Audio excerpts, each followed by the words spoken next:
thirrja e Livait. Pastaj Jezusi doli dhe në vendin e tatimit, po duke ndjenjur një tagërmbëllës që quhej Livaj, i tha: "Eja pas meje." Ai la gjithçka e u ngrit e shkoi pas tij.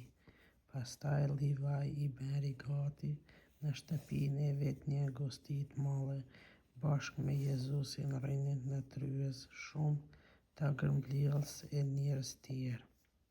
Farizejt dhe skribët e sektit të tyre nënkatëshin dhe u thoshin nxënësve të tij: "Pse hani e pini me tagërmbëllëse mëkatar?"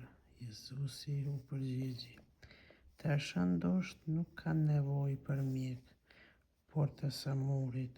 Unë nuk erdha ti thërras të kthehen të drejtit, por mëkatarët."